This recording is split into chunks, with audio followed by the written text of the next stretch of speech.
Ponte de Baltimore, o que contribuiu para desabamento.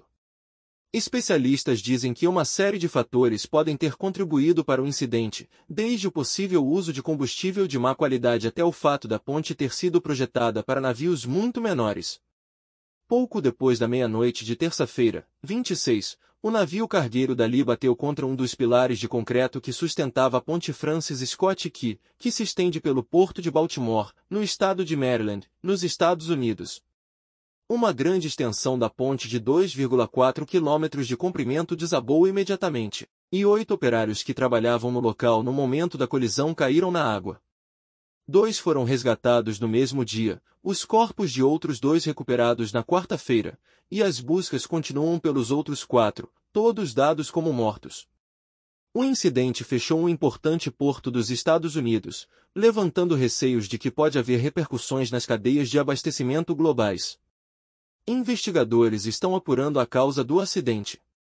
O gravador de dados do navio foi recuperado e pode ajudar a esclarecer o que deu errado, mas especialistas dizem que uma série de fatores, desde o possível uso de combustível de má qualidade que levou a uma queda de energia ou até mesmo a ponte ter sido projetada para navios muito menores, podem ter contribuído para o desabamento. Combustível contaminado. Um vídeo do incidente mostra o Dali perdendo potência momentos antes da colisão. Uma queda de energia pode ter feito com que a tripulação do navio perdesse o controle da sua direção, tornando-os incapazes de controlar sua trajetória. Os investigadores estão apurando se o possível uso de combustível contaminado pode ter desempenhado um papel na falta de energia do navio. Combustível impuro pode gerar problemas nos motores e na geração de energia de uma embarcação. A embarcação ficou inoperante, sem energia para direção e sem eletrônicos, um oficial disse à rede americana Fox News. Um dos motores engasgou e depois parou. O cheiro de combustível queimado estava por toda parte na sala de máquinas, e estava escuro como o breu. Assim que ficou sem energia, o navio seguiu descontroladamente em direção à ponte. Os esforços da tripulação para mitigar o impacto, incluindo a direção brusca para o porto e o lançamento da âncora, acabaram se revelando inúteis. Este é um navio realmente grande. E o momento linear e a energia associados a esse navio se movendo mesmo a apenas alguns quilômetros por hora, são tremendos, afirma Sanjay Hazarvadi, professor de engenharia civil na Universidade de Massachusetts Amherst, nos Estados Unidos.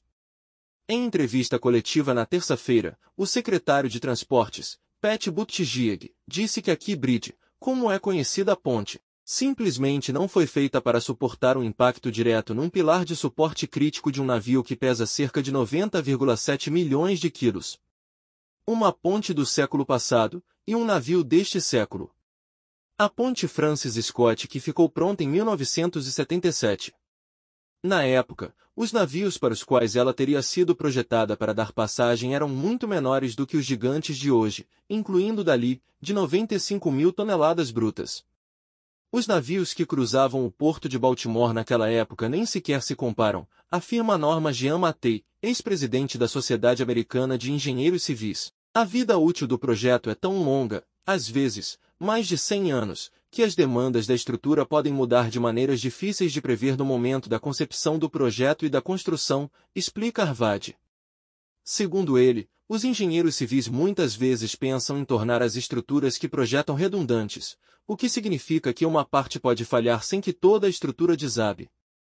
Mas projetar redundância em pilares que sustentam uma ponte de longa extensão seria extremamente difícil ou impossível. Ele acrescenta que outros recursos de segurança, que poderiam ter ajudado, teriam um custo, além de uma eficácia limitada. Especialistas disseram que aparentemente foram instaladas barreiras de proteção perto da ponte, mas não impediram que o navio a derrubasse. Parece também que a ponte não tinha para-choque, uma camada adicional de proteção ao redor dos pilares, que poderia ter absorvido parte do impacto. Mattei explica que mitigar o risco consiste em analisar probabilidades na hora de decidir onde gastar o dinheiro. Em última análise, as autoridades podem ter considerado que a probabilidade de um enorme navio atingir um dos pilares de sustentação da ponte era demasiado baixa para justificar reforçá-los. Temos dólares limitados para investir, observa ela. David Knight, do Instituto de Engenheiros Civis, acredita que após este desabamento, proprietários de pontes em todo o mundo vão avaliar como garantir que uma catástrofe semelhante não aconteça novamente. Lições vão ser aprendidas, e vão nos ajudar a projetar e construir pontes ainda mais seguras, diz ele.